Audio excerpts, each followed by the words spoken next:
Hello everyone, today we talk about Constantine's Sarmato-Germanic campaigns.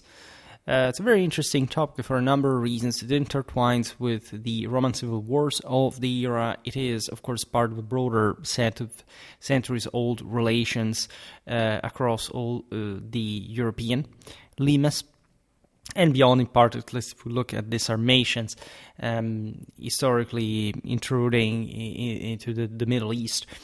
And the Levant even.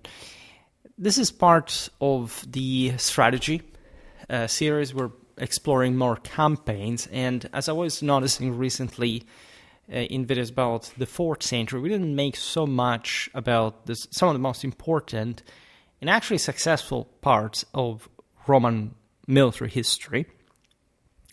Also, never quite engaging in the description of a particular commander. We made exceptions for Caesar for obvious reasons. But when it comes to the later Roman Empire, I plan to expand much more on the topic, and especially in this military strategic key. When you look at the early 4th century, you know, of course, that we are in a time, we made multiple videos about Diocletian and Constantine's reigns, of enormous changes, at least probably in the mindset, in the spirit, not just in the politics, in the administration of the Roman Empire. The universal empire, centered on the holy city of Rome, would always remain the center of the empire, regardless of the more strategically relevant capitals, of course, also politically to an extent, but never quite disjuncted from the traditional Imperial Catholic meaning of the empire. We widely discussed the entire process of affirmation of Christianity during the 4th century, at the end of which, as you know, the religion became the official one of Rome. It's an evergreen to some extent, and I realized that many of you, for some reason, like late antiquity even more than, I don't know, the early Roman Empire or any other era for some reason. I would have some psychoanalytical videos to make about this, but I think it's better to cover the history first so that we can understand better also what we're looking at and understanding why people engage with this era, at least namely, and unfortunately not just because of the history alone, I mean the actual knowledge of the same. We talked about the Constantinian military reforms, at least historiographically speaking. We know that the Roman army underwent a significant phase of reformation rather than a single pinpointable reform like in other parts of Roman history. This is also a didactic scan you can make of processes that frankly happen a bit by themselves. Like there is hardly ever an autocrat that at some point decides to reform an army according to his own ideas, as if, you know, the army up to the day before had been in a way and the day after was in another, right? This never happened. Armies change by themselves, reform by themselves, develop, transform by themselves. And again, looking at the 4th century, we can understand better how and why. Recently, at a distance of multiple years, I made a video about late Roman warfare, tout court. We also talked about the Western Roman army during the 5th century. Alone, we will get there probably on something about Majoranus campaigns of Western reconquest. As there is obviously like a very more than evergreen, in fact, topic, regardless what the hell happened with the late Roman army compared to the previous centuries. Was it really soft or whatever? Like it's full of clickbaits and this stuff, but nobody really even enters the story, right? Just as I'm saying myself, I've made lots of videos about the late Roman army, probably more in depth than any other YouTube channel out there. And we're not talking about dressing up like a late Roman soldier. It has nothing to do with actual military history, in the art of war in particular. But again, I've started just now to address the thing in a more evidentially comprehensive fashion. And again, not that I've ever put limits to that, you know, that we want to cover everything. And this is yet another aspect of great interest, because I will not give a definitive judgment. I just observe that the Constantinian army at its peak, so basically from the beginning of the 4th century to the 70s roughly, and I say Constantinian because it emerged from the Constantinian reform, is to say, the army of the Principatus, right, the Augustan army to a degree. It's not really a used term, but think about the Polybian, which is even vaguer, Plebeian, whatever, the Marian, all right, was one, if not the most tactically efficient, right, especially in terms of enhanced offensive and defensive capacity, or we could say long-range and defensive capacity, which sort of tends more towards the stereotypical.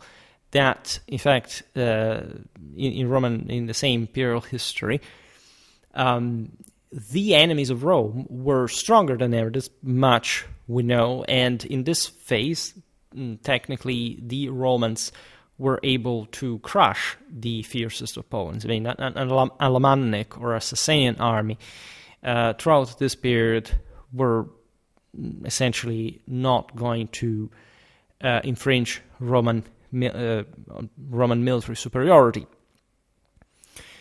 We'll come back also on Julian. I made a video about the Battle of Strasbourg, of Argentoratum, that I need to re-upload with unblurred images, but that, from Ammian can provide you with the gist of a pretty typical clash of the era. In the 4th century, that is considered, at least up until Adrianople, a moment of relative stability, right? Still, the Roman Empire had to face relentless pressure at its northern frontiers from mostly Germanic tribes. We're talking Franks, Alemanni. These are confederacies starting to properly to be and to operate as the Goths, right? And the Sarmatians. Iranian peoples, essentially, such as the Zygas. Some say Iranic because otherwise it sounds Iranian, just like the modern say German instead of Germanic, whatever. It's also academically used. It's not really much of a problem per se. I made videos, by the way, about not just the Sarmatians, but the Alans as well, that are, depending on the classification, considered, in fact, as either properly a part of the Sarmatian tribes or just a people on their own. We also looked, in fact, at the history of especially the Western Eurasian steppes in some depth and all the various waves of nomads, so we can dig back into essentially peoples that, as far as the military topic of today's video, operated all in similar ways.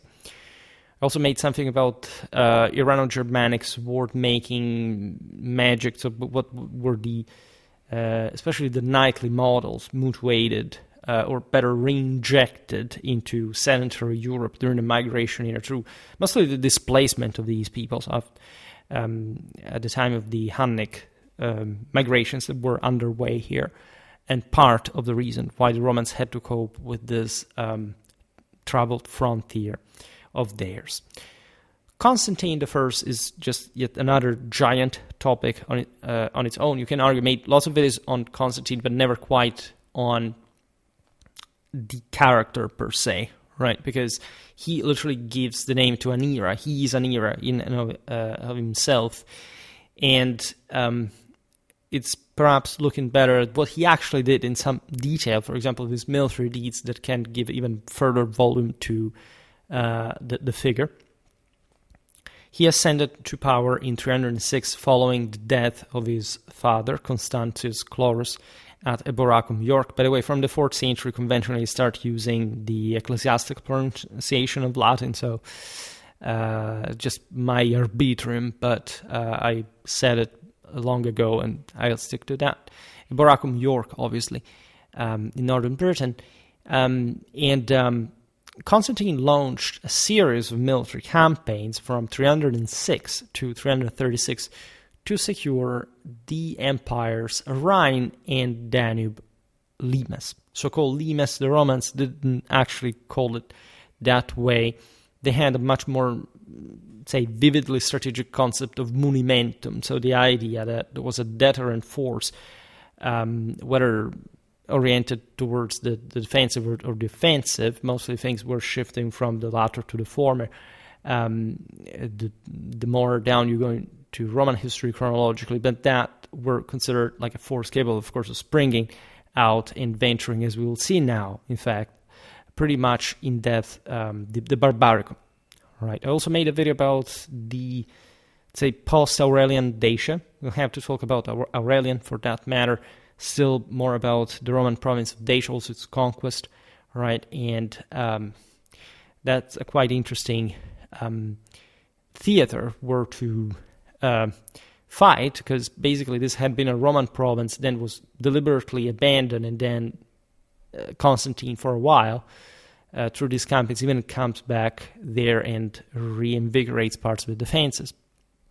So we're talking really a deep frontier in this sense, and one that also in later Byzantine history gets lost, because obviously it's from the other side of the Danube. Largely it's not, at least the Byzantines will even re-intervene there, especially in the 12th century, but not quite, mostly in Hungary rather than in Dacia, and in a completely different scenario. But here the picture is fresh as far as the idea of a great universal empire that does not know an actual border, in as much as it controls the entire world. And again, we inherited perhaps from the migration era the defeatistic notion, right? Giving up initiative, even in our minds, about what the Romans were doing.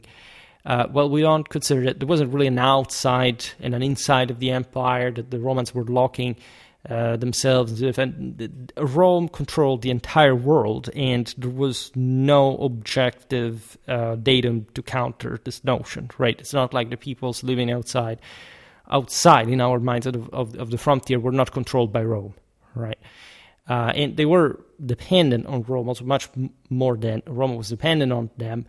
The Romans ignored the existence, at least in a broader cultural sense, of what is mostly the extension of today's Russia, but peoples up to the Urals knew Rome pretty well, as their artifacts and archaeological finds really show. And this is even truer in a sense also towards to civilization from the side of the nomads. We've seen this also for China.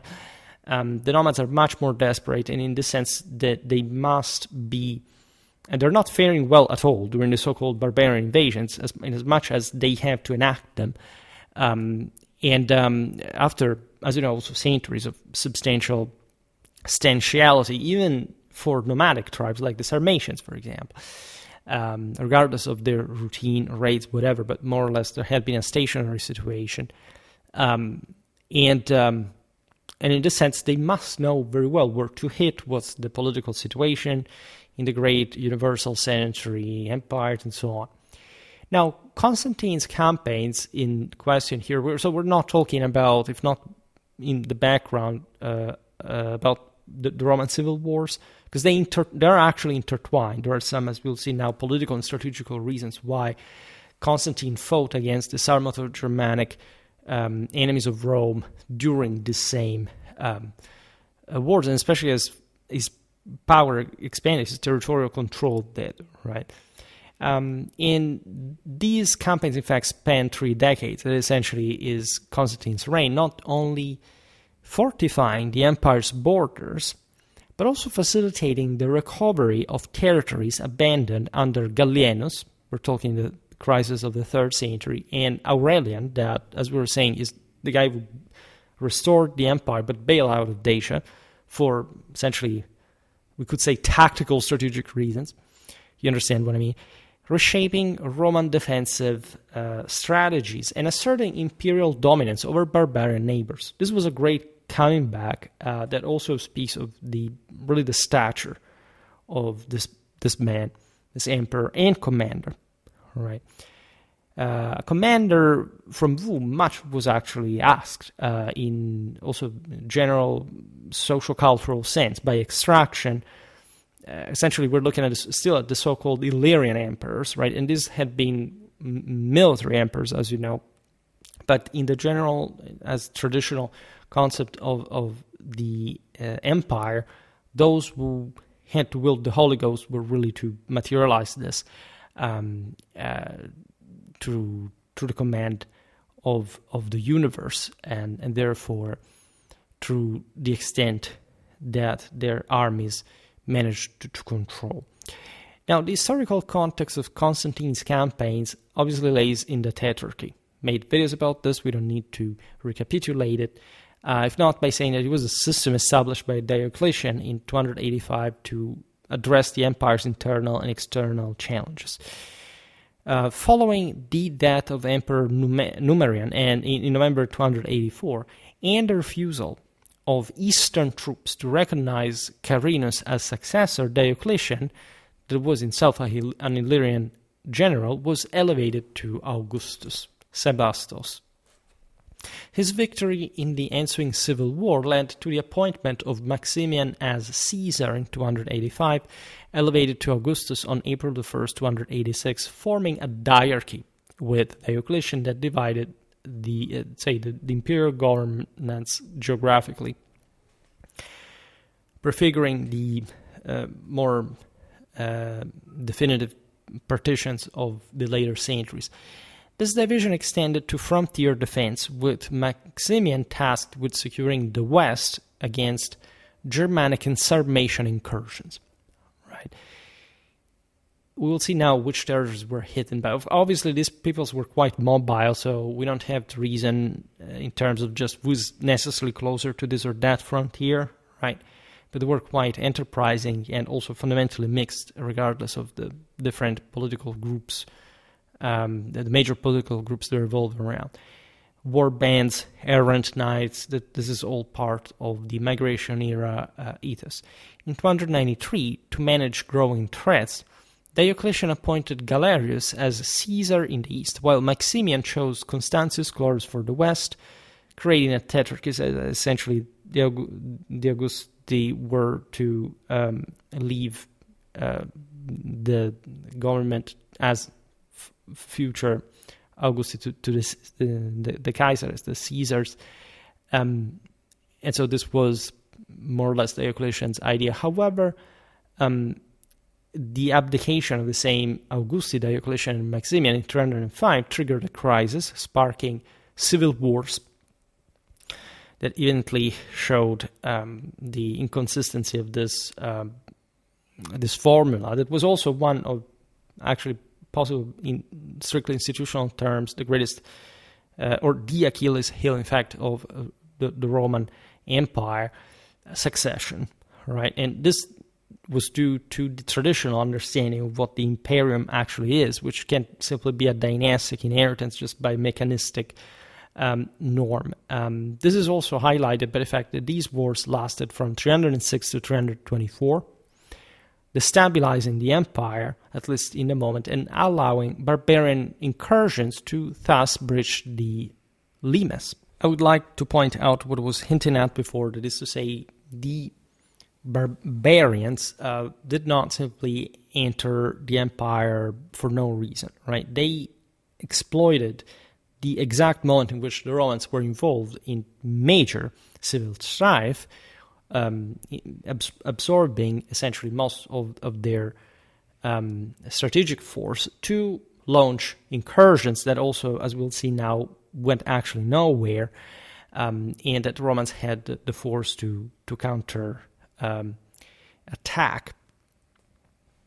Again, let's not spoil things, but say if you know the story, it's another matter. In general, like the also later process through which the federati settled within the empire, even by the fact we're talking federati and not something else, it's just the Huns that in fact failed. That tells you, of course, the degree of osmotic civilizational process that had been going on, especially with the Germans. All right.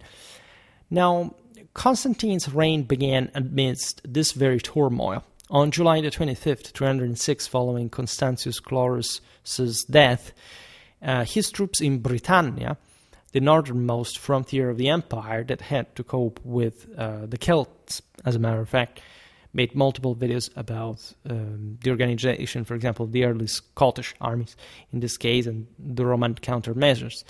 Led, however, Roman forces at this point in Britannia, led by the Alemannic general Crocus, an example of a successful federatus commander, proclaimed, in fact, the same Constantine Augustus at the Boracum. Right? This is very interesting. That, of course, we're talking about Constantine's Sarmato-Germanic campaigns.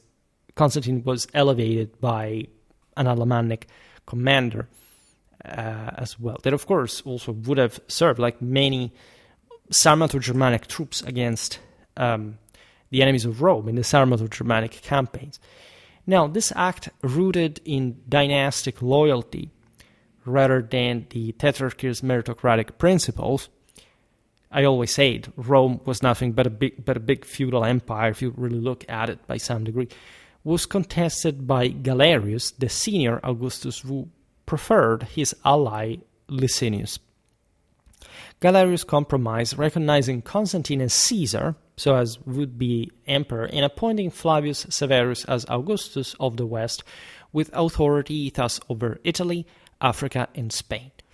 Constantine accepted the title of Caesar and established his capital at Augusta Treverorum, today's Trier, on the Moselle, on the Germanic frontier, a city of approximately 80,000 inhabitants, so pretty consistent, and especially as strategically positioned to oversee the Rhine limes, where historically also the majority of Roman forces had been concentrated, so very well infrastructurally served, fortified, and more.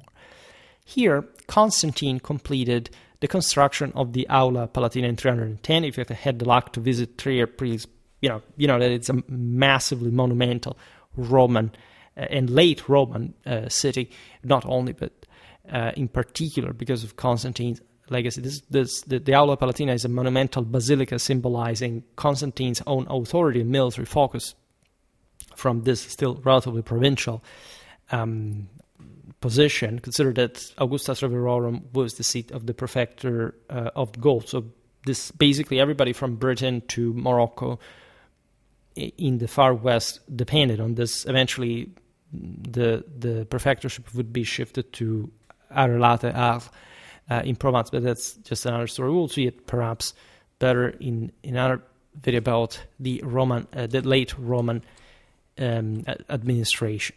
Now, from 306 to 316, Constantine prioritized the defense of the Rhine frontier against the Franks, the Camavi, the Bructeri, the Cherusci, and the Alemanni, who persistently threatened Gaul and Britannia.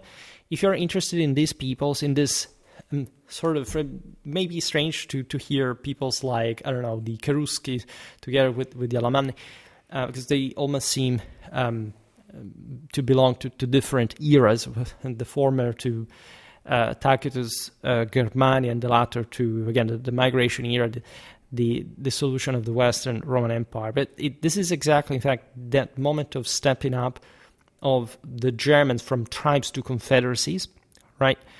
Some of these peoples are the same ones that had participated to the Battle of Teutoburg Forest, and essentially the Franks would be the greatest recipients of this in strictly sort of ethnogenetic terms.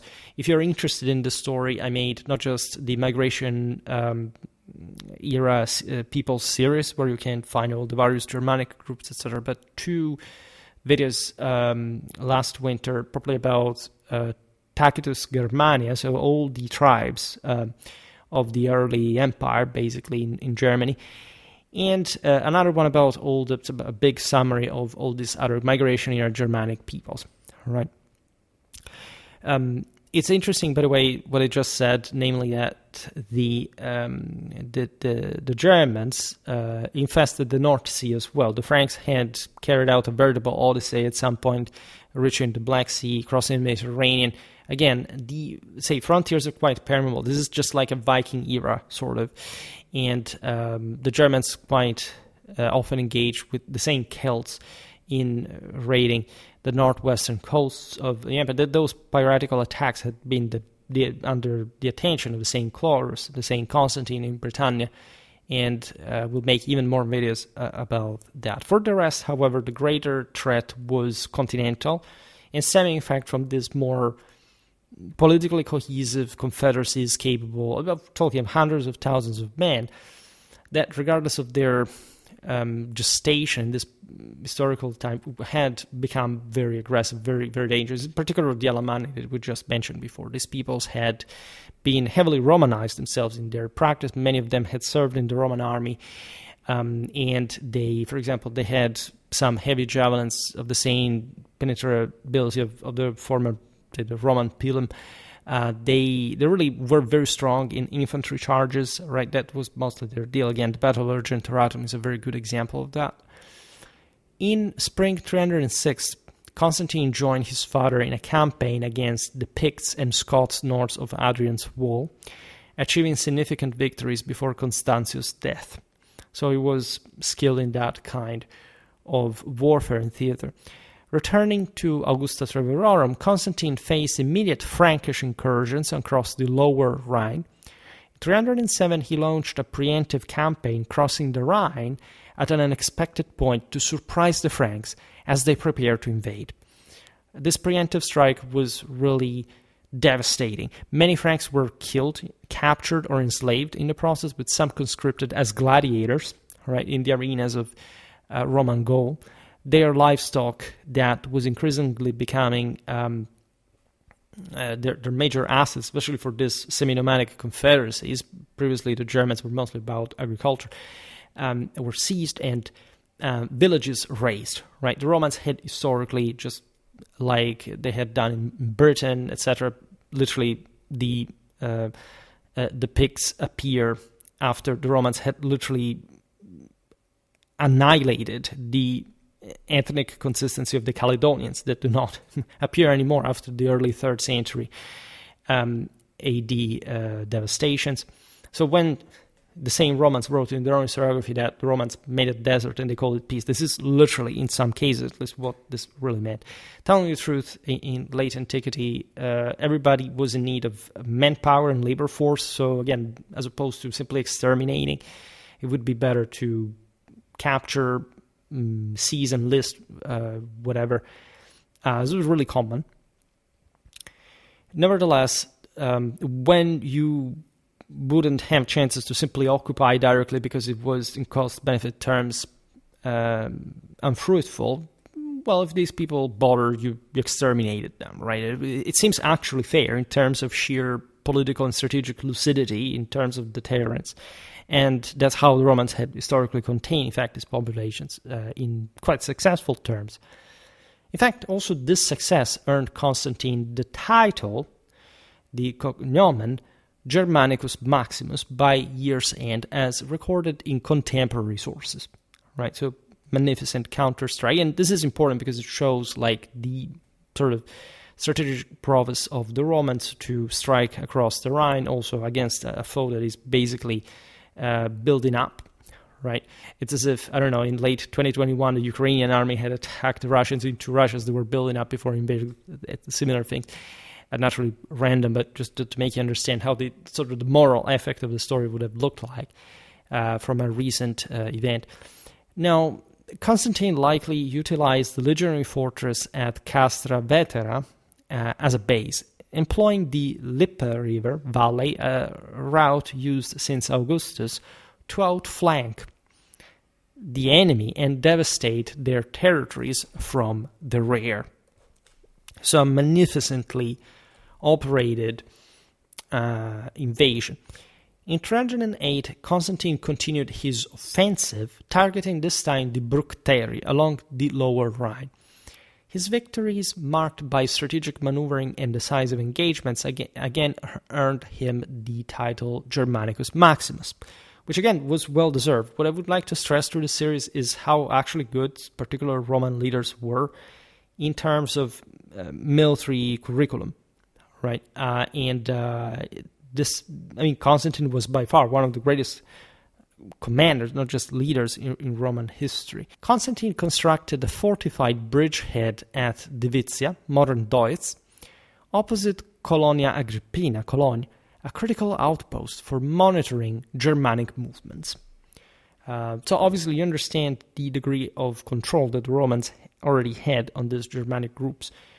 The aforementioned fortifications, coupled with a 420-meter long, 10-meter wide bridge built by 310, enhanced Roman mobility and deterrence, once again displaying the Roman traumatic superiority in military engineering. That same year, Constantine faced a challenge from Maximian, who rebelled in southern Gaul. So again, troubles from other Romans. Interrupting his campaign against the Franks, in fact, Constantine marched to Massilia, captured Maximian, and forced his suicide, consolidating his authority in the West. Generals at the time had the attributes to fall on the sword for that matter. Concurrently, Constantine strengthened the Rhine limes with new fortifications, such as Haus Bürgel, 30 kilometers north of Divizia, and roads linking Colonia Agrippina to Augusta Treverorum. The auxiliary fort of Noviomagus Batavorum, abandoned in the late 3rd century amidst barbarian raids, was replaced by new forts at Falkov on the Waal River and Falkenburg near the coast, ensuring continued Roman presence in the region. Remember, they're not just punishing continental confederacies, they're also trying to break the connection between the northwestern German riverways with the North Sea piracy. It was Scandinavia, the British Isles, and so on. The death of Galerius in 311 further destabilized the Tetrarchy, dividing the empire among 4 Augusti, so now Constantine, Maxentius, Licinius, and Maximinus Daia. With no major campaigns recorded in 311, Constantine focused once again on fortifying the Rhine limes, enhancing existing defenses, and constructing new outposts. This is much he cared, especially about Gaul. That was, outside of Italy, basically by far the greatest success of Romanization, right? As also the same Germanic peoples will profitably acquire for themselves later on. In 312, Constantine turned his attention to Italy. We know what happens, right? And not just the Battle of the Milvian Bridge, but in the striking string of victories collected against much numerically superior foe. I really want to make a video about the Battle of the Milvian Bridge, and probably will make one before about properly the times and meaning of the same, because in this case it's not just about the battle, it's very interesting. But it's also about, of course, the epoch-making significance of the same. Constantine himself has assembled a formidable army, including Germanic and Celtic auxiliaries from recent campaigns. As we said before, some prisoners of war turned soldiers. If you look at the Battle of Argentoratum, you know that the Celto-Germanic Auxilia Palatina would be the ones who actually stemmed the Alemannic attack from the flank, right, on the Roman army in a quite critical moment of the clash. Obviously, the objective of Constantine was to confront Maxentius, who ruled in Rome. Famous victories at Turin, Verona, and the decisive Battle of the Milvian Bridge secured Constantine's control over the entire West. All right, making him sole Augustus.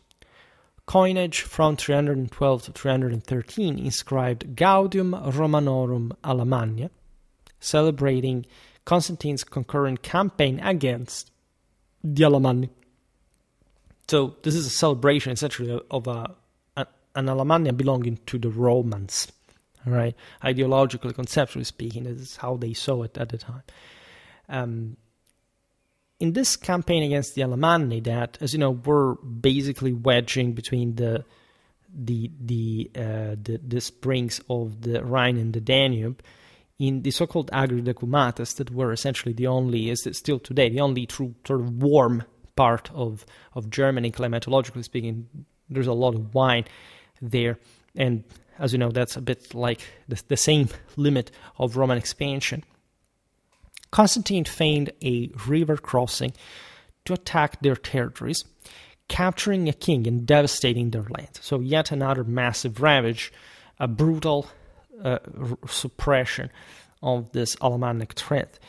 In 313, Constantine conducted another campaign in Gaul against the Franks and the Alemanni, again, employing a rapid fleet to strike their territories and earning further numismatic commemoration. Right. Obviously, there was a lot of amphibious warfare. The Franks in the north, the Alemanni in the south, are basically the most important polities, and coalescing through especially as these Roman ravages continued, like the association of through their association of other Germanic groups. Right. It's not like the Franks and the Alemanni liked each other very much, as you know, but at least in the moment, they will coalesce. Right, tendentially the Franks will become friendlier with the Romans, also because they were a bit more distant from the Mediterranean. The Alemanni not pursued a more uncompromising policy, culture. They were actually very similar, but we stereotyped them a bit like this. In any case, there were times in which the Alemanni were actually allied with Rome and the Franks were at war with her.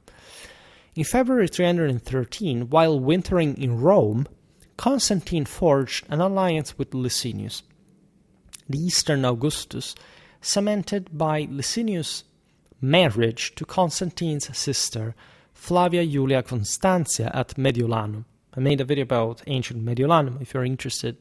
By the way, it is together with Augusta Treverorum, Nicomedia, Naissus, one of the great capitals of, say, strategic administrative capitals of the Roman Empire at this point. This alliance formalized alongside the same Edict of Milan that, as you know, among the other things, granted freedom of cult to the Christians that were increasingly co-opted by the Roman emperors to essentially provide with some welfare to the increasingly impoverishing masses of the empire, temporarily unified the empire against Maximinus Daia, whom Licinius defeated at Zirallum. We will see these battles because, as you know, together with Cibele and Mardia, are some of the most important of the year, and that they highlight the tensions between Constantine and Licinius that, in fact, surfaced with the latter clashes by 316 already. Peace was very fragile, and the one achieved with a treaty on March the 1st, 317, had forced Licinius to cede Illyricum, extending Constantine's responsibilities to the Pannonian limes, also known as the limes Sarmaticus.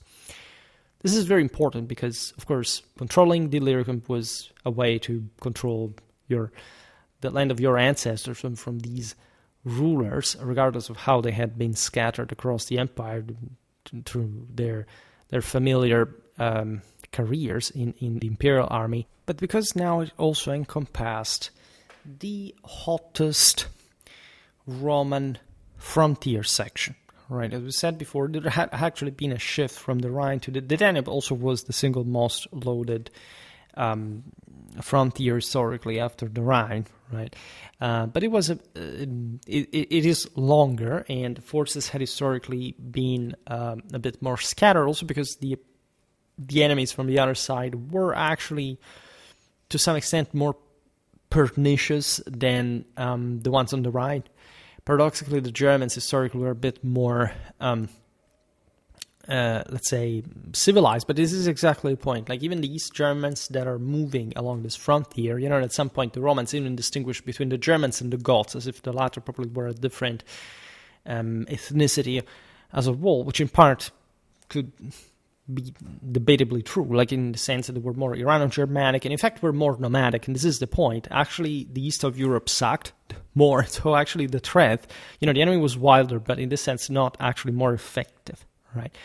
Except, at this point, movements of people are displacing properly large amount of manpower. There is a general, say, a greater vulnerability of the Danubian frontier at large, for different reasons, also in the internal balance of the empire, and the nature also of the eastern provinces, and now we don't have time to digress. In any case, this is where things had gotten a bit more difficult.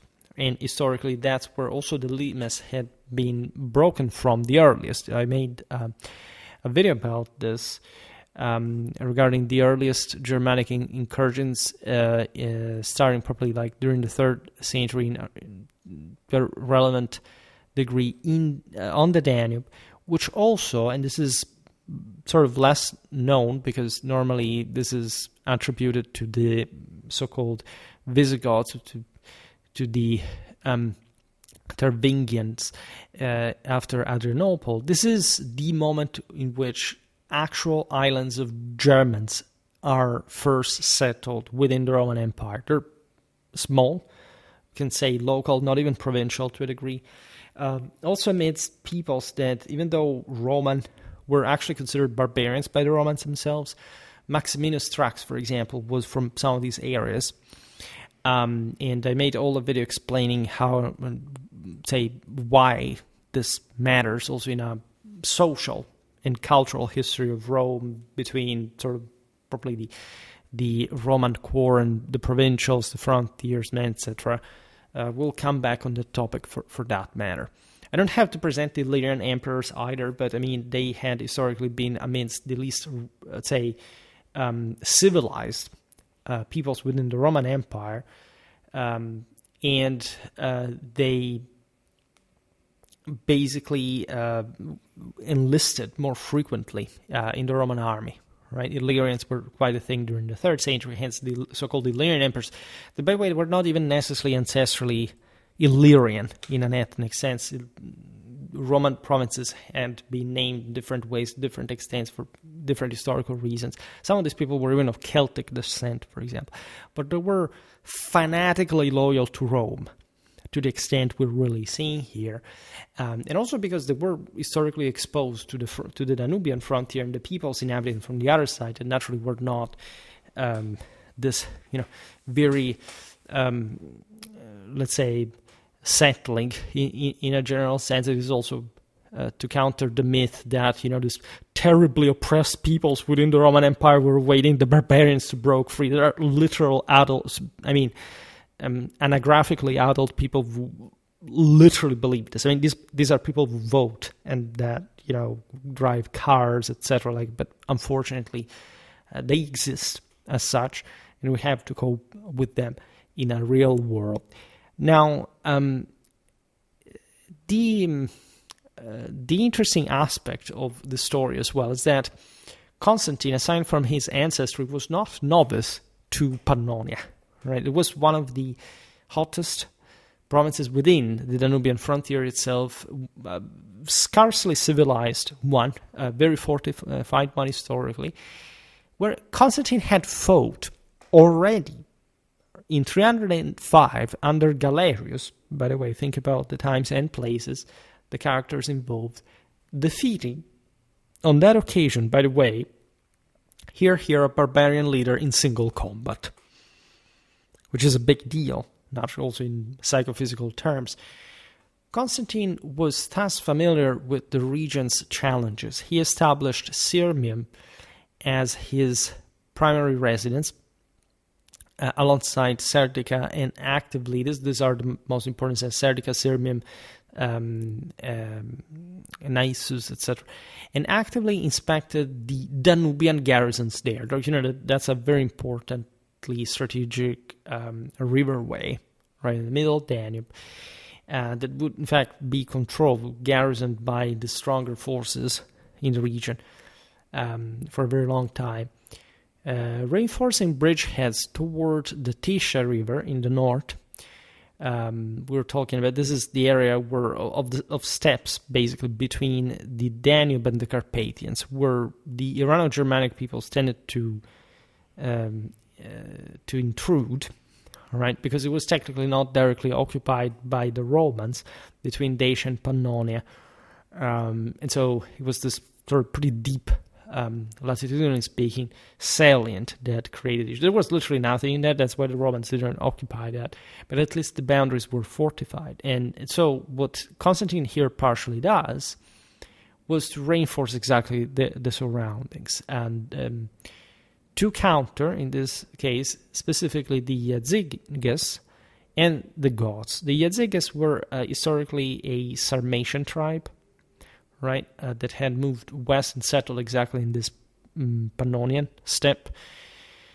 They had participated with the Quadi, the Marcomanni, in the shenanigans that we know from the previous centuries.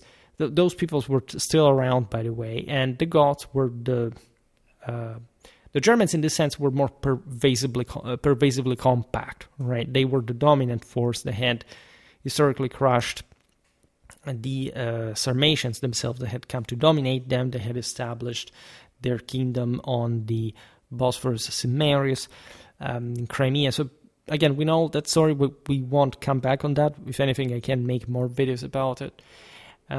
These peoples fundamentally are heavily blended, the East Germans and the Iranians of the Pontic steppes.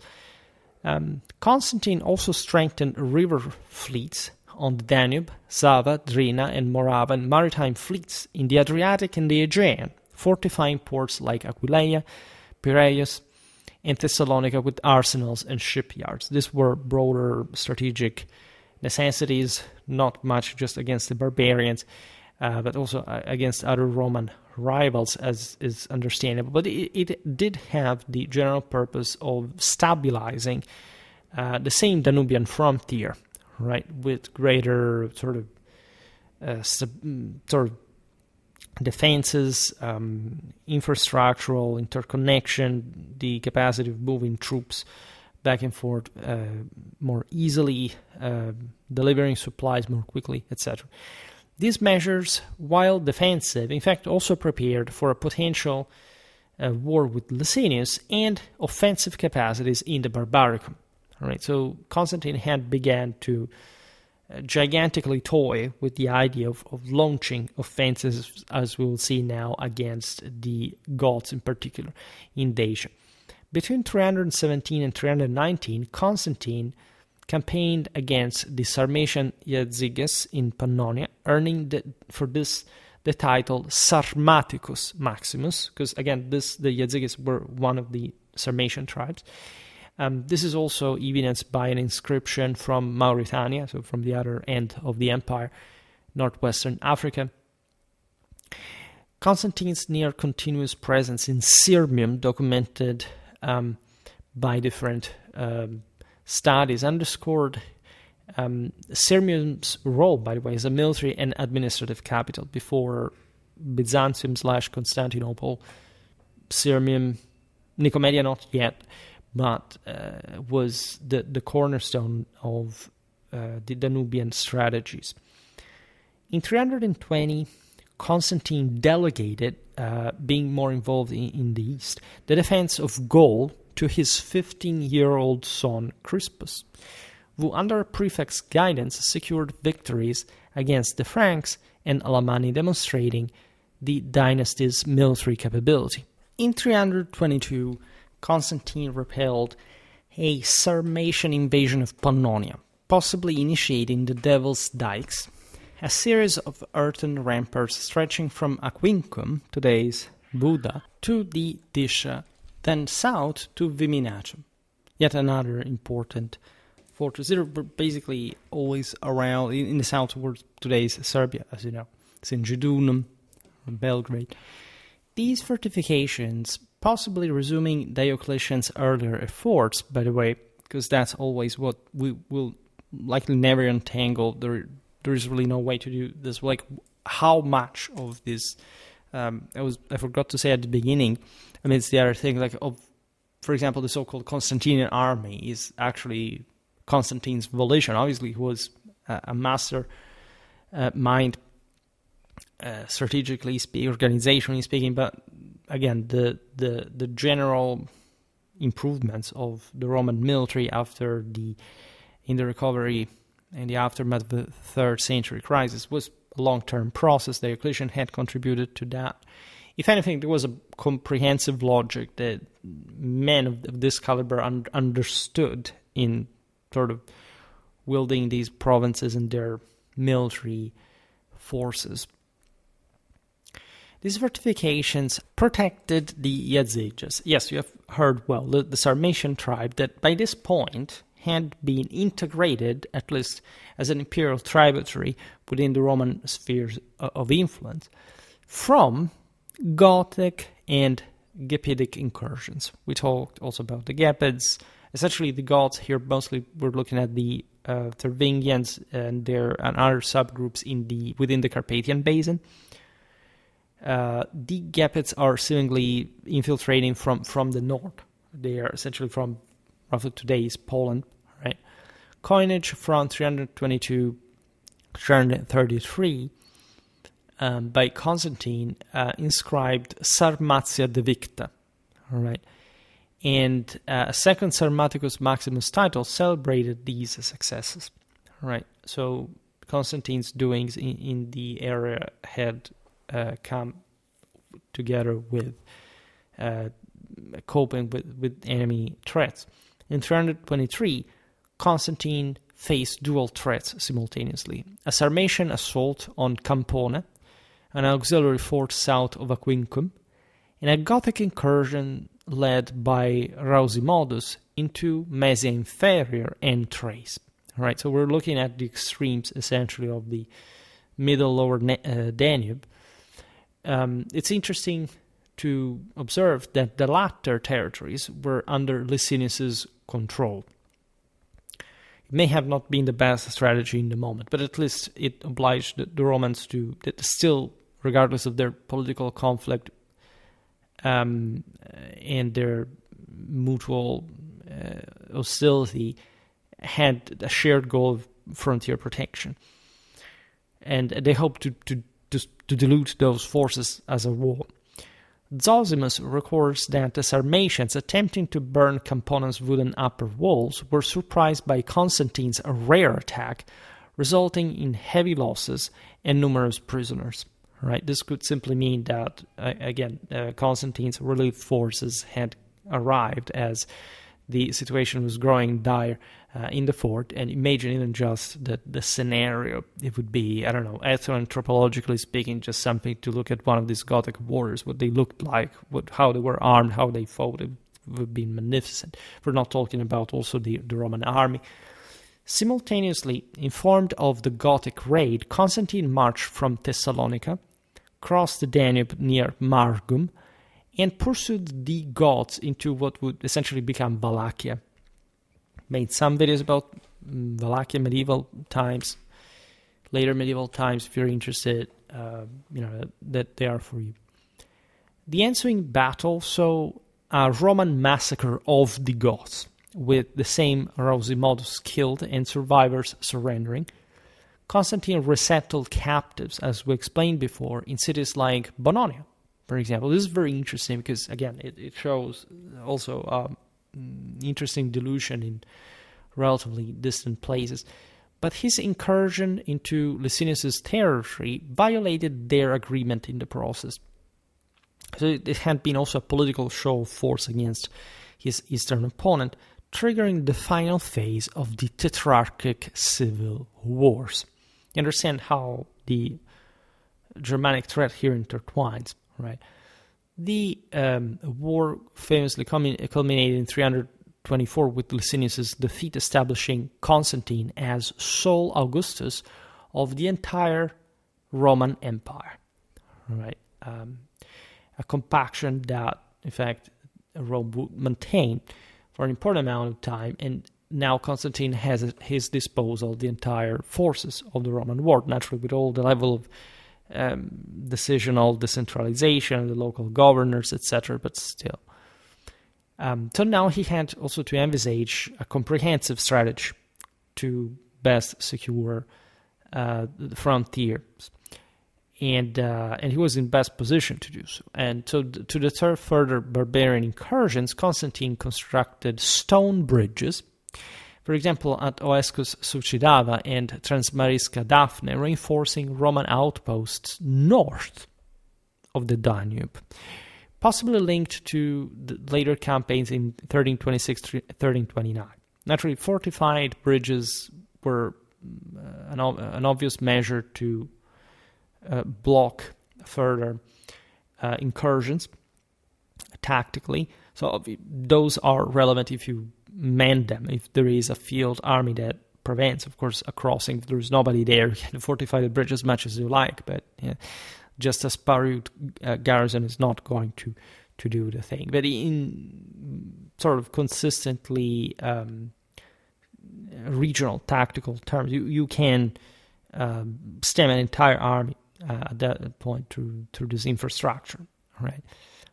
From 324 to 337, as sole ruler, Constantine consolidated the empire's northern defenses and pursued the recovery of territories lost under Gallienus and Aurelian, including the Agri Decumates, the Banat Plain, and parts of Oltenia and Wallachia. This is incredibly important because it shows Constantine's proactive behavior and understanding that in a broader cosmic sense, an imperial coming back is a guarantee for further stability, right? Preemptively attacking the enemy, deterring him, and scaring him enough to showing what the Roman military can do after this time of major crisis. Here we are brutally overlooking, of course, the baths of blood among the same Romans, but again, Constantinian Rome and its new, so quote-unquote, army really here work magnificently. In 324-325, Crispus, as we've seen, the firstborn son of Constantine, led campaigns against the Alemanni in Gaul, celebrated by coinage inscribed Alemannia Devicta. Right, between 328 and 332, Constantine and his son Constantine II countered Alemannic invasions along the Upper Rhine, earning the title Alemannicus Maximus by 331-332. Concurrently, wars along the middle and lower Danube involved Germans, Sarmatians, and Goths. Remember the differentiation we made between Germans and Goths. Basically, the peoples that now occupied Germania were considered the Germans. The Goths along the Danube and further east were, again, the Goths were something else. In 328, Constantine crossed the Danube, constructing what we're calling before the fortified bridge between Oescus and Sucidava, and repaving the road to Romula, which obviously had some broader ancestral meaning. What does this mean? It means that these places were actually as directly controlled by the Romans, right? And so that Aurelian strategic contingency could now be reverted. Rome could come back to control those places. As you know, the Carpathian Basin alone is just like a big fortress, right? So it especially as a protrusion, as a salient into the otherwise surrounded by the steppes, is quite distractive for the enemy. It sort of reinforces the security, especially of Maesia. That was the only true fertile area along the Danube that in fact had witnessed an important level of urbanization. Dacia had historically been mostly a military province, right? So we know really few about the general situation in Dacia.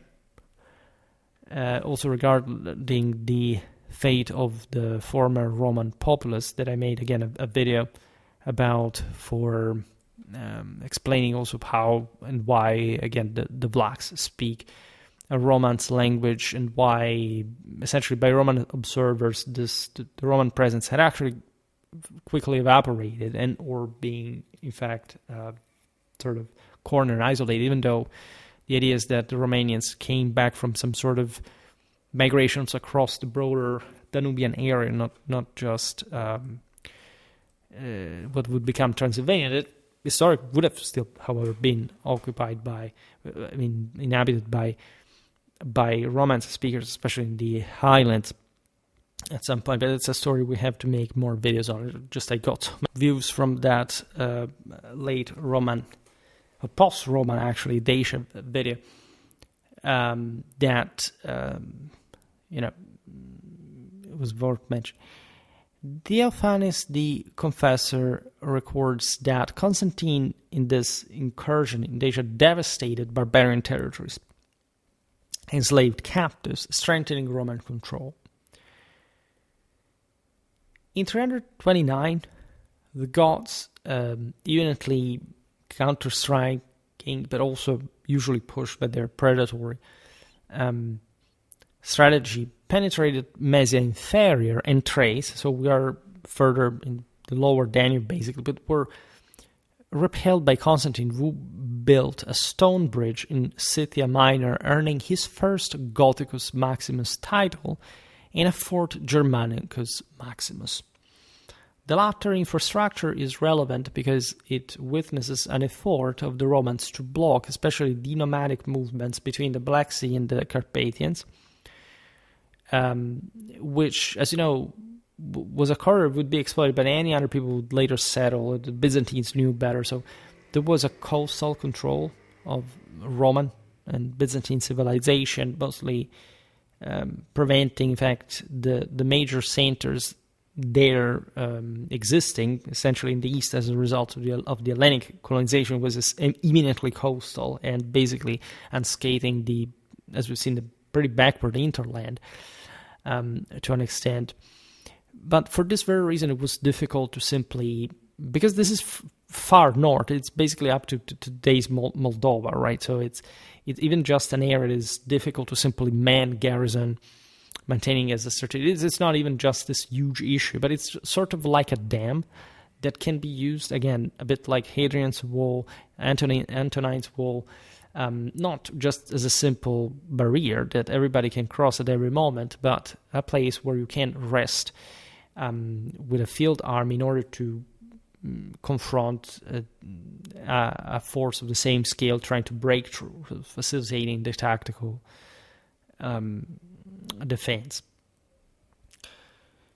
In any case, it does seem that Constantine scored an impressive series of defeats in the area in order to discourage them to push forward, which is, however, exactly what these peoples were doing. Again, we've seen also with desperation, right? These were not just raids, were attempts at settling with some consistent numbers there, naturally to sort of conquer and pillage further, especially in the richer Mediterranean core lands, right? But this was also effectively contained. The years 331-332 marked the significant campaigns against the Visigoths, right? Those would become so-called Visigoths, who, after attacking allied Sarmatians, interestingly enough, invaded Roman Balkan provinces. Again, this had already happened, right? And near modern Varna, however, there is fairly, again, still not fully civilized war, at least the boundary of the same. Constantine and Constantine II defeated them with cold, hunger, and battle, claiming allegedly 100,000 Gothic lives, which is, of course, not quite the case. But this was a pretty sizable force. The Romans, again, are, generally speaking, superior at sort of many levels. The Constantinian army is top-notch, so many strategic, logistical levels that the barbarians, especially during sieges, because this is what they were carrying out, trying to plunder these cities on the coast, right, were not successful at doing. And so a massacre of that kind is just not 100,000, but sort of, we can imagine like a pretty large bloodbath. It was not even the purpose of the Romans in general. In fact, what happens here is that the survivors, led by King Ariaric, which simply means noble king, and so the Arian king, surrendered, providing hostages, including the same Ariaric's son, and 40,000 auxiliaries in exchange for grain and seed. So naturally, also this number can be profitably discussed, like probably the same Ariaric at some point would have wished that he had 40,000 men at his command. But here we're talking about still surely thousands of Germanic auxiliaries that were rendered available to the Romans, at least in name, and it would have at least mirrored now, of course, the subjection of a Germanic chieftain who had his people decimated, or at least, bled out significantly. And this is relevant because you see what these men want. They want grain and seed, right? And in exchange, they can offer military service for Rome, unveiling the grim conditions in which these people lived, as we've seen. Like they were fighting against the Sarmatians. Imagine these places in the 4th century AD. Just even by civilizational development. I mean, look them today. Think about them 1600 years ago. This fedus, because this became federati, as you understand, obligated the Visigoths to defend imperial borders, ensuring peace until at least 375, which is, as you know, the moment in which eventually the premises for the Battle of Adrianople in a contingent sense will be triggered. So the stabilization of the Danubian frontier had been historically settled at large by the same gigantic exploit of Constantine the Great. Constantine's second Gothicus Maximus title, as you said, he was adding multiple, in the honorific Debellator Gentium Barbararum, so it's literally like the tamer of essentially the barbarian peoples, reflected these victories with coinage from 332 to 333, proclaiming Gothia and Sarmatia as virtual provinces of Rome, interestingly enough. And by Gothia we mean essentially Dacia, and Sarmatia, something vaguer, but still probably something in the east. And in fact, these are virtual provinces, but they still reflect the fact that as the Jazyges at this latitude, basically the Germano-Sarmatian peoples are fundamentally some sort of client state of Rome. To secure these gains, Constantine initiated the Brazda lui Novat, that is a frontier system stretching from Drobeta to the Siret River, paralleling the Danube's north bank and protecting what would become Wallachia.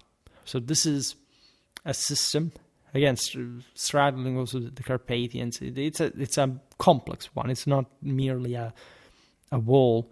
It's a set of fortresses, garrisons. Again, we would like to know more about the Roman presence there. If anything, I will make a video about that more specifically. Aurelius Victor notes the construction of a Danube bridge, which is likely, again, what we have seen in 328 between Oescus and Susidava, and numerous forts to safeguard these borders, by the way, which would have also cost something, but evidently seemed the best measure to halt these incursions. Because remember, these are fundamental. These are not conquests by one people that decides to annex a new land from Rome, right? These are peoples that are essentially pushing against the frontier to settle in more fertile lands, and in the process trying to maintain some degree of, if not of independence, at least of autonomy, so they're not direct Roman subjects in some way. But it's a bit of a pious illusion, or maybe an impious one even. And you understand here how the results were. But a bit like the walls in Britannia. These walls are not meant to be some sort of static defense as themselves. They must be used in concert with a field force that can be projected as far as this essentially northeastern frontier, at least within Europe, to stem raiders, because lots of them came. You understand here exactly the corridor between the Carpathians and the Black Sea. That's where the nomads mostly came, right? And Dacia as well could be basically or partly reclaimed through essentially a level of occupation, of garrisoning, and subjection, at least, of the of these Germanic peoples that were, however, keeping to pour into the Carpathian basin from the north as well. And all this while, again, the Huns were pressing further, and the Ostrogoths themselves would get in trouble because of it. And so, as we've seen, also clashing with these Iranians. So it's not a happy moment for the so-called barbarians out there. In 334, internal Sarmatian conflicts, by the way, between these are the two parts that are recorded by the Roman sources in Latin as the Limigantes and the Argaragantes, disrupted the Banat, prompting Constantine's intervention. Also in that case, the Limigantes' expulsion of the Argaragantes led to the resettlement of approximately 300,000 Sarmatians across Scythia Minor, Italia, Macedonia, Thrace, Maesia Superior, and Pannonia Secunda. This is also, again, very interesting. Again, 300,000, it's just like emptying the entire Pontic steppe of the Sarmatians. Obviously, there are less, but if we can count them, maybe these were truly, at least in the several thousands, right, or more even. So they're distributed in part, as you see, also in Scythia Minor, which is essentially in the east. They're near to the Black Sea in the north, but also Italy, Macedon, Thrace, Maesia, Pannonia, so part frontier land, part, you see, for example, Italy. There would have been political reasons for doing this, not merely strategic ones, but it's relevant because it also speaks in general, like a very interesting sort of ethnogenetic map of at least steps of exposure all across Europe, and especially, again, Central Eastern Europe. Now, some sources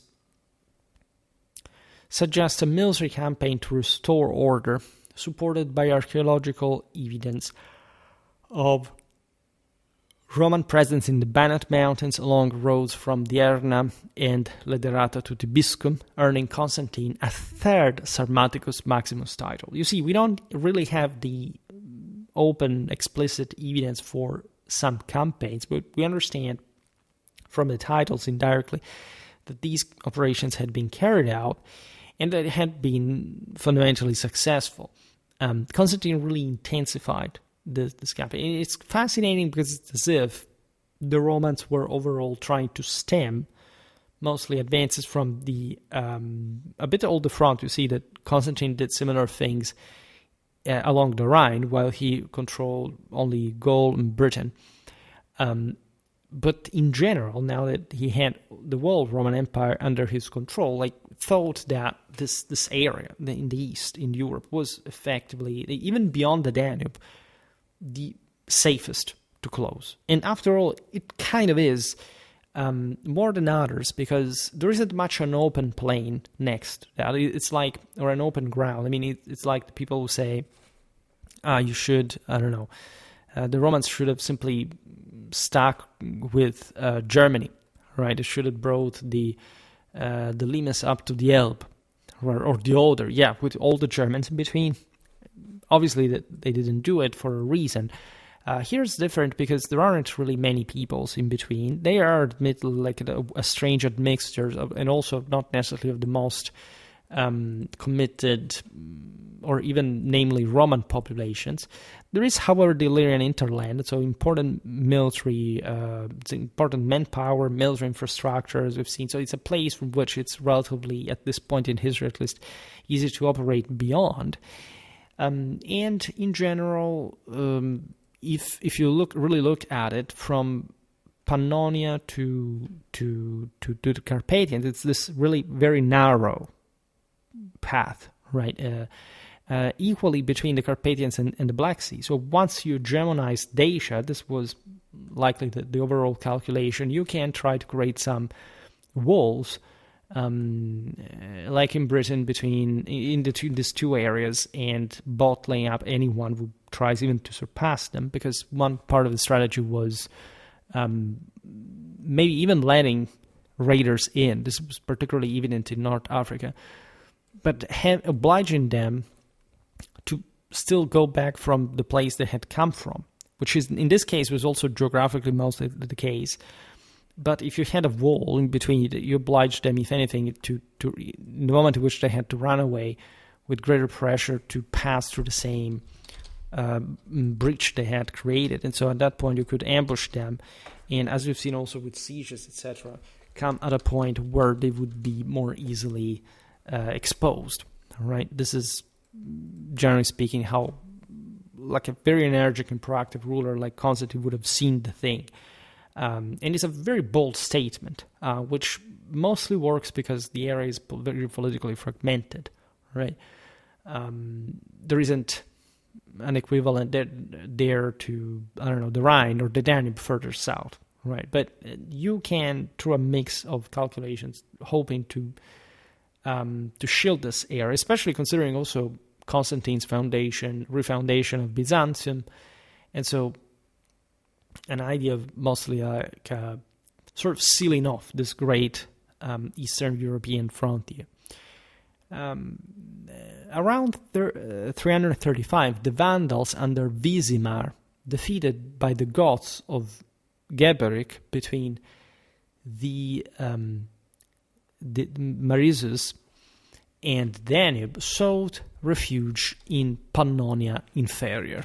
First of all, I would like to stress the beauty of these leaders' names, etymology, right? Because the Indo-European here, it's also mixed with sort of titles that were along from a very like point of view.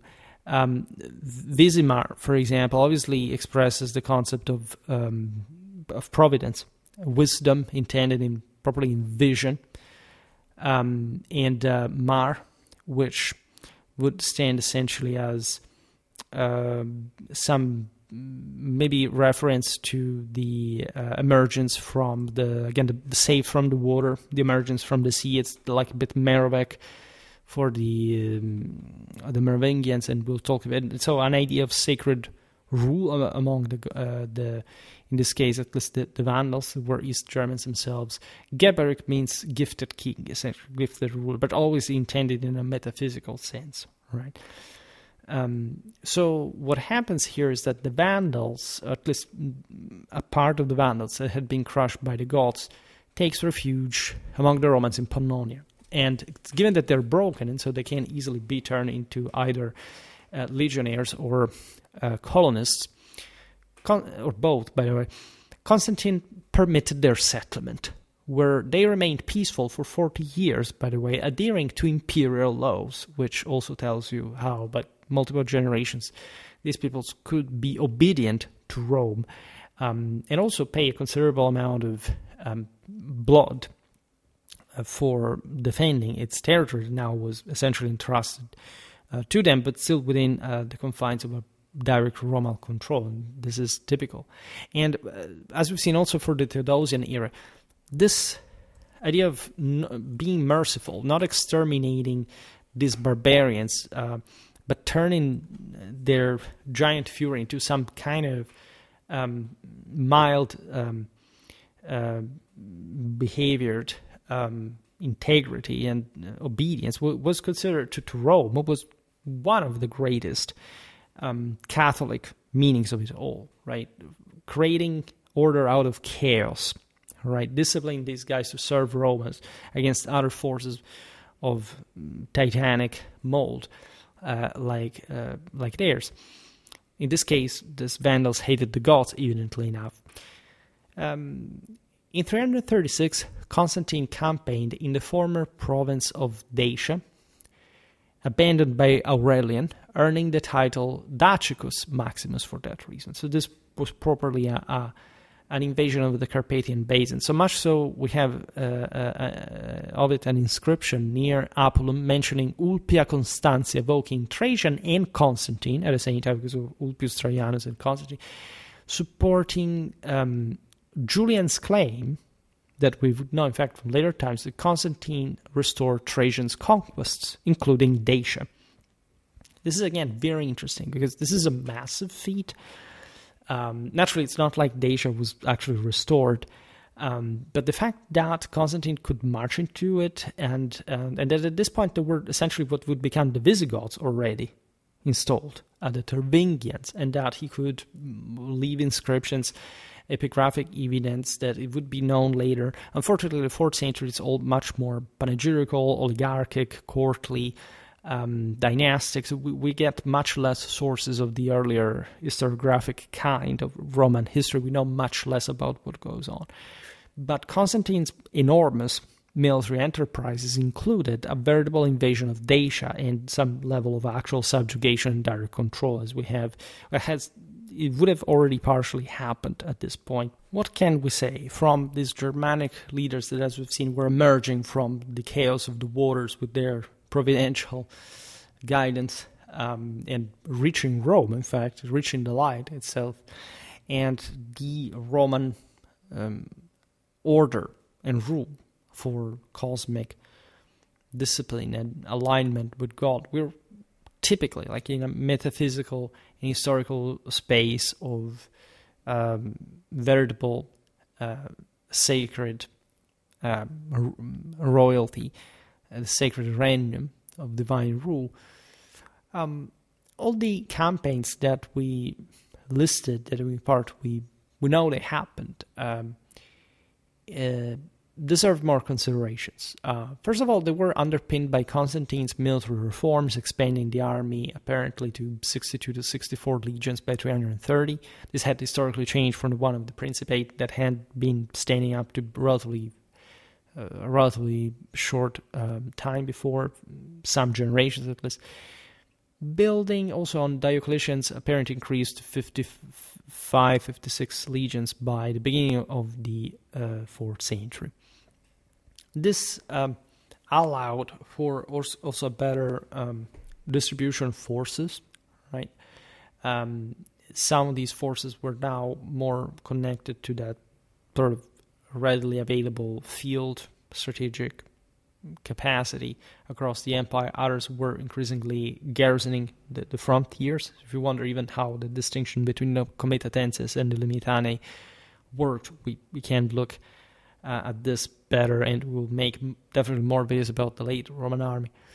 New legion deployments and fortifications along the limes enhanced defensive capabilities in the moment. In fact, this initially was a pretty effective system, although one essentially stemming from practical necessity, also for the wars in a sense, from this emergential situation, rather than even some, capacity to stiffen the previous order, making it like it was before, with just some Roman legion stationed on the boundaries and everybody quiet from both sides. The stability along the lower Danube, as it had been set by Constantine, persisted until around the Battle of Adrianople. This is what you really want to appreciate as a long-lasting legacy of Constantine's. However, the so-called Devil's Dikes that we have seen before, designed to protect the Yaziges, faced challenges in 374 when the Quadi, enraged by Roman fortifications and the murder of their king Gabinius, invaded Pannonia. As I understand it, we're exactly in the same years that would eventually create sort of disturbances across the same greater frontier. But this is exactly the point, right? They were sort of meant to work in tandem. Admittedly, these areas were not so heavily infrastructurally served to be able to resist some sort of heavier onslaught, such as the one of great amount of people pressed by the impellence of the Hunnic threats. In any case, Valentinian I I made a video recently about him restored order in 375. His death during the negotiation with the Quadi, however, caused by a stroke, led to political instability. Valentinian had been a functional emperor. We've seen him in action, not just on the eastern but on the western front. So the Constantinian legacy had remained. These men that were also historically connected with the Constantinian house as they rose to the throne themselves. And so you realize that there was such a gigantic model in Constantine that makes you understand why, for many reasons, he would be looked up to as the prototypical Roman emperor. Even, let's say, for example, in the Middle Ages, you could say, well, because of the church and Christianity, well, not only the man, and we will analyze this better, was, regardless, also the Black Legions, the Circulate, Expulse, and so on, was a marvel of power display and settling a system in a direction that would historically frame the empire in probably an era, right? In ways that we didn't fundamentally come out of in to some extent since, right? By the late 4th century, the limes Sarmatis, also with the Visigothic breakthrough later, was overrun, reflecting the fragility of these defenses, if anything, post-Constantine. But we see, again, essentially a couple of generations in between or more, Constantine's campaigns from 306 to 336 undoubtedly has significantly strengthened the empire's northern frontiers, achieving a temporary restoration of territorial integrity and military dominance in the region or multiple regions, because you have both a central and an Eastern European, a sedentary and a semi-nomadic, or semi-nomadic and nomadic space, depending on how you want to calibrate this, without mentioning the fact, other huge deal that we didn't address today and we should make videos on, Constantine prepared at the same time for a Sasanian campaign that was halted only by his death in May 337, shifting the focus further east where his successors faced ongoing challenges, in fact. And that's a theater that I really have to make some more videos on. We talked about Julian's campaign, and also not in quite strictly military analytical terms. It was mostly just for our manualistic history and general observation of, say, Julian's idea of the empire, and some even his financial policy in the process was with these campaigns that cost an enormous amount of money, of men, of agricultural resources.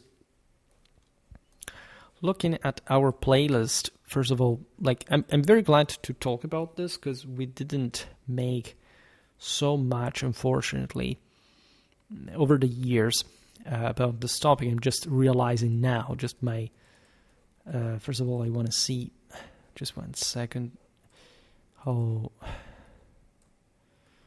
well, yeah. But I'm glad about this video in particular. But I was looking at the 4th century playlist.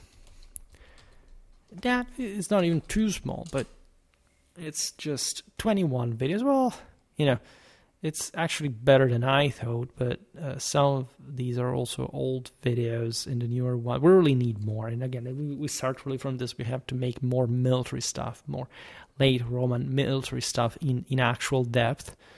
Yeah, that's what we're completely willing to do. For today, well, I also have a Constantinian era playlist. If you're interested, this video is going to go straight in it, right? In any case, for today, I hope that you enjoyed this video. If you did, please share it. Otherwise, leave a like or subscribe to my channel if you're interested in my upcoming content. As always, I thank you heartily for listening to me. I wish you a nice time and see you next time. Bye.